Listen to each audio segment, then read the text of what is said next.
Prodigy of protégés, traces of predecessors, ruins of ancient, vessel of rebirth, end of stars, solace of the ordinary. Principal investigator at Jinzhou Huashu Academy and the Academy's youngest multidisciplinary scientist.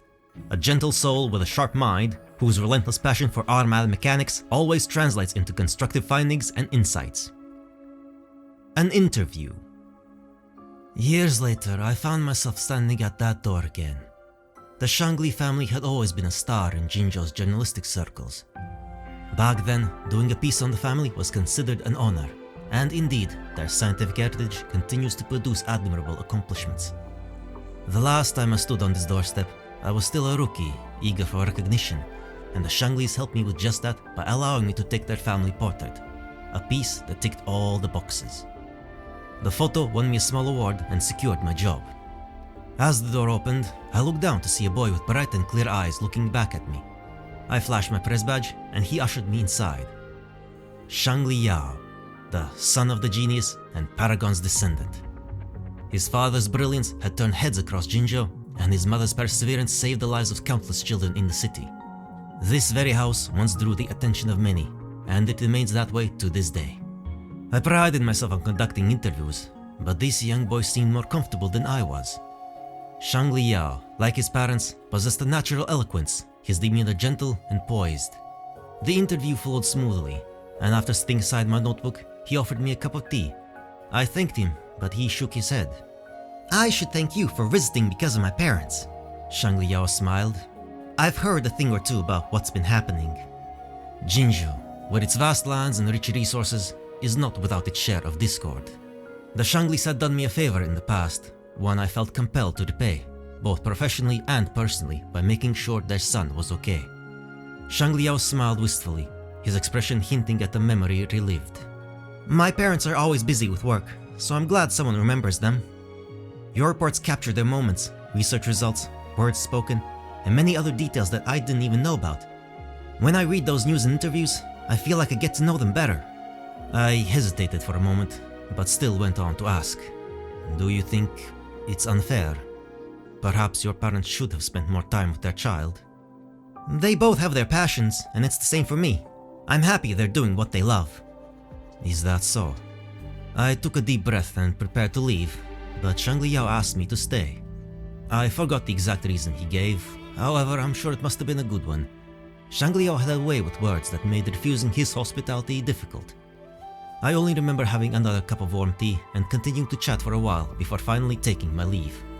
As I reached for the door, the boy remarked with a straight face, "If there's anything you want to confirm, it's best to do it in person." When I was little, my mother and I often talked about the importance of companionship. We even exchanged small notes. Though I was still very young then, those notes, with their few simple words, I find them just as comforting today. I nodded and left the house, ready to pen my next piece. But before that, I would send a message to my child, whom I had neglected to contact for several days. A persuasion. Xiangli Yao leaned forwards in his chair and stared resolutely at the elderly man in front of him. The older man held a prestigious position in the education system and had personal connections with Xiangli Yao's father. Today, it was another attempt at persuasion, much like the previous ones. I am not attending a separate class. Regular school is fine for me, Xiangli Yao reiterated. The elderly man tapped on the table. Your current pace might not fit into the standard curriculum. Moving too quickly can bring challenges. You and your classmates are not on the same playing field. Xiangli Yao shook his head. There's no point wasting resources opening a special class just for me. I already have access to the Jinzhou archives for study. Besides, I'm just like the others, he said, counting on his fingers. I have a great time watching hero plays with them, and we trade cards. Oh, and when they invite me over for dinner, I get to test my gadgets out on them and get their feedback. The elder sighed deeply. Your teacher has mentioned such things to me. He says you get along well with your classmates. But this isn't just about you. It's about getting you into the academy faster, he said, staring at the young person before him. Xiangli Yao, your father also accelerated his studies and had more time to conduct all the research he loved. I am not my father. Yet you share his talent and temperament. That I've noticed. Xiangli Yao gripped the textbooks in his hands as he slowly and firmly shook his head. But that's not what I want. I want to take things slow, like the way it is now. Playing trivial games with your classmates won't do you any good. You'll tire of it sooner or later. It's a waste of time. The elder stood by the window, looking out at students playing and laughing in the schoolyard. Xiangli Yao went to him, patting his shoulder. That won't happen, Xiangli Yao said softly, also looking at the same view. They were his friends. I want to be like them, going to school, talking about snacks, catching fish in the river, and watching cool echoes.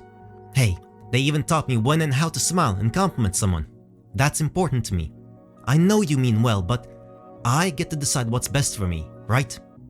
Old and young faced each other in the silent office. The elder sighed again.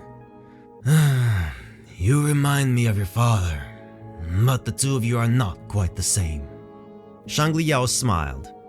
Well, like I said, I'm not my father. I'm not the student you once had. The door opened again. The next day, Xiangli Yao returned to his regular classes. A question. Here, another package of yours. His friend placed the box in a forgotten corner of the dorm, then sprawled out in bed. Xiangli Yao, you should definitely sign up for Lolo Logistics membership. With how often you be getting these delivered, it's worth it. Xiangli Yao turned his chair to face his friend. I'll think about it. Latest issue? Yeah, they sent me a sample. Jealous! I wish I could work that fast, popping out articles left and right while taking class at the same time. Man! He waved his arms and grinned. I guess you already have that Imperial Academy exam in the bag. So, where's it gonna be? With that, he tossed over a can of soda. The can drew a perfect arc in the air, landing squarely in Xiangli Yao's hand. Too much sugar, sighed the model student, known for his healthy habits, as his lips quirked into a smile, cracking open the can anyway. About that. A brief silence followed. Then Xiangli shook his head softly. I haven't decided yet. His friend raised an eyebrow, surprised. Well, that's new. I thought you made up your mind already. Professors must be fighting over you. There are a few things I haven't figured out yet. Which are? Boundaries. The boundaries of truth. Xiangli Yao said slowly, twisting a cube in his hands. Paskar, do you suppose that humanity will hold itself back in pursuing the boundaries of truth? Maybe.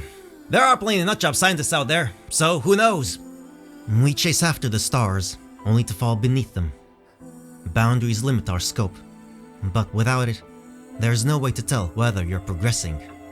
Well, you and I have different opinions on this, and I'll keep mine to myself to avoid an argument. But what's all this got to do with your admission? You trying to change the subject on me? Xiangli Yao smiled softly. It does. After my father pursued his own path, I've heard little about him. But I've uncovered some leads. Perhaps they'll lead me to the court of Savante, the place he went searching for. You sure you're going? After so many years, plenty of people have tried to find even a smither of hint related to the CSC, with little success. I feel that I must go. Even if I end up finding nothing, I want to know. The young scholar spoke slowly, his voice gradually softened. I want to know if my father crossed that boundary. A month before exams, Xiangli vanished. He left behind a video, revealing his confusion and the sense of emptiness he felt on his path of pursuing the truth. But whichever path he chose henceforth, he would embrace its outcome. Empty seats lingered in the dorm as life carried on. A ruin. It took over 10 days to get inside the ruins. At every step, remnants of the court of Savante's defenses were giving Xiangli Yao a hard time. Despite his meticulous preparations, some supplies and provisions had been lost along the way. Xiangli Yao assessed what remained, weighing his options, and ultimately chose to press deeper into the ruins. He had long since departed from the borders of Huanglong, and returning a second time to explore further would prove highly difficult. After surveying the soil upon arrival, the young scholar conjectured that these ruins, like those before, had little time left. Internally, however, conditions were far better. The bulk of the instruments were well preserved and intact. Cerulean fluid surged and circulated in the conduits of all the mechanisms with a vitality outlasting their creators. Each mechanism precise, robust, and elegant, was meticulously catalogued by Xiangli Yao as he discerned subtle deviations from Huanglong's existing technologies. The more he explored, the more an irrepressible thrill seized him. Like a poet enraptured by fine wine, Xiangli Yao felt drunk on the outpouring of knowledge that surrounded him. His terminal had lost its connection to the outside world, but he still did his best to record everything. His fascination with mechanics, a domain where Savante had made unparalleled strides, led him to wonder whether his father had known of these innovations and where he was now on the path of chasing the stars. Yet amid the marvels, signs of a strange intrusion became apparent. Ever since the lament, most technologies should have reverted back to their rudimentary states. But here, structures once familiar bore alien marks of alteration, defying erosion, yet imbued with an elegance surpassing even Savante's other creations. The deeper Xiangli Yao went into the ruins, the anomalies intensified. Xiangli Yao's recordings slowed. The need to distinguish between anomalies and original designs demanded meticulous care. Eventually, he landed on a guess. The people here were trying to create some sort of door. A door, a gateway, a portal. For the first time, Xiangli Yao hesitated. Besides the danger, the doubt was about direction. So far, no alternate passage into the ruins had revealed itself, suggesting his father's departure had taken a different path. Had his father fallen here, or... If truth had a path, perhaps this was its nearest gateway. A smile. Later, when Xiangli Yao reflected on his journey through the Cora Savante ruins, he realized that parts of his memory had become foggy. He suspected it was due to the effects of the ancient mechanisms and force fields, devices that transcended current technological limits and boasted near unfathomable levels of advancement. Creating them was clearly unwise, at least for the CSC researchers. Since the lament, exploration beyond had halted due to the warping of the laws of physics. Yet, many scholars still yearned to traverse the skies again and explore interstellar space. That portal might have been built for that very purpose, to leap into the sky, or perhaps even further, into the heart of the civilization that had transformed these ruins. Xiangli Yao wasn't sure if they had succeeded, but he paid a steep price for his curiosity, his arm. He could only speculate that he had managed to solve the sequence and activate the mechanism. He recalled the marks etched into the enormous cavity. They were rugged and twisted, as if a huge task mark was carved onto it. Then, crystalline, delicate butterflies emerged from the fracture. A strange power seeped from the gap, glowing with the mysteries of another civilization. As Xiangli Yao stared into it, past barriers that once seemed insurmountable now appeared solvable within this new framework. The waves of knowledge surged, capable of bending, subduing, and intertwining all frequencies in existence. He took a step forward, almost forgetting the blood gushing from his torn flesh. The dizziness from blood loss and a faint euphoria blurred his senses. At that moment, he noticed a familiar object lying dust-covered on the workstation. His childhood memories were hazy, but he recognized it immediately as a gift from his mother to his father. Xiangli Yan had once shown it to him as a child, a father and son photo of them together. Suddenly, he understood. Even at the end, his father held on to a memory of their family. He hadn't abandoned everything. Beyond that threshold, could he still see himself progressing at the end of pure theory where no one could observe? His father devoted everything to theoretical science, his mother to applied science. Xiangli Yao was like them, always longing to reach for the stars, even willing to burn himself in the process. They had given their all. And what about him? Standing just a step away from the ultimate answer, the young scholar found himself thinking about trivial, unrelated things. He recalled how, after his parents' departure, friends and neighbors had dragged him out to join the Jinzhou festival. It was supposed to be the moon-chasing festival, but the threat from the Thenodian had forced a simpler celebration. Yet a festival is always a festival, a reminder to celebrate even in hard times. He had demonstrated one of his newest creations, a small gadget, which won applause from the crowd. He was like his parents. However, he was not their clone.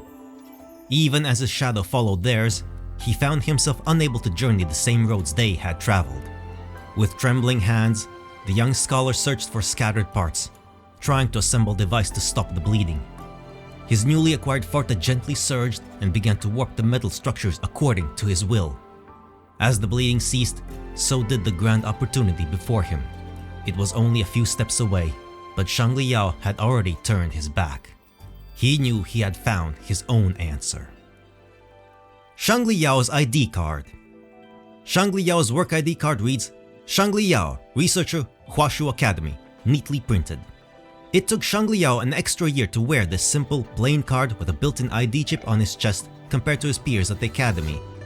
A year ago, he had chosen not to take the academy exam, instead leaving Jinzhou in search of answers to life's deeper questions. A teenager at the time, he stood at a crossroads, uncertain whether to follow in his parents' footsteps or forge his own path. However, a year later, his heart led him down a path entirely different from theirs. On his first day as a researcher, Xiangli Yao placed his ID card neatly on his desk, opened the window, and let the bustling sounds of Jinzhou City drift in. Huashu Academy. It's a nice place. Beep Boop. This charming little robot, with its slightly yellowed surface, is both simple and compact. Give its tiny head a pat, and it will recite one of the classic Hero Play lines, accompanied by adorable pixel emojis displayed on its somewhat aged monitor. This was Xiangli Yao's first creation during his student days and served as the prototype for his later inventions, Xiangli and Patty. Despite being Yao's initial attempt, the robot's design, materials, and programming beautifully showcased its creator's ingenuity. Affectionately named Beep Boop, this lovable machine eventually found a home with one of Yao's lucky classmates. From that point on, Xiangli Yao devoted much of his free time to crafting models, robots, and other fascinating gadgets for his friends. Whether in school or now at the academy, Yao's generosity in dedicating time and effort to those around him remains a constant. His selfless nature has always been, and continues to be, an integral part of who he is. CSC Lock Puzzle. A puzzle crafted from intricately interlocking joints, a testament to its ingenious design. It is said that such trinkets served as gifts from elder members of the court of Savante to their younger generations. Xiangli Yao can still recall the warmth of his father's rough fingertips as he handed him the puzzle on his birthday. Yet what truly captivated him were its complex arrangements and perplexing structures. Such puzzles were what drew him into a world of intricate logic, leaving him spellbound for years to come. This was Xiangli Yao's first encounter with a puzzle, but certainly not his last. Forte Examination Report.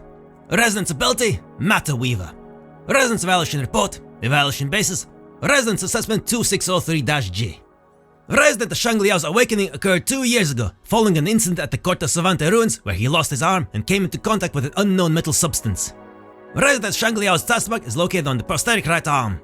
Post-awakening observations revealed his ability to perform metal morph by manipulating the shape and storing energy of his prosthetic arm. The resident spectrum pattern of Xiangli Yao has been observed to align closely with that of thunder.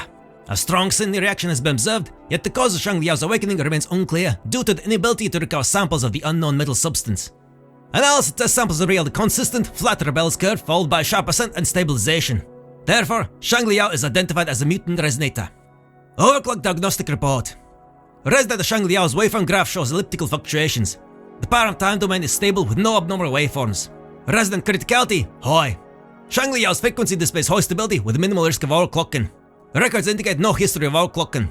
Routine examinations are advised with no current need for psychological counseling.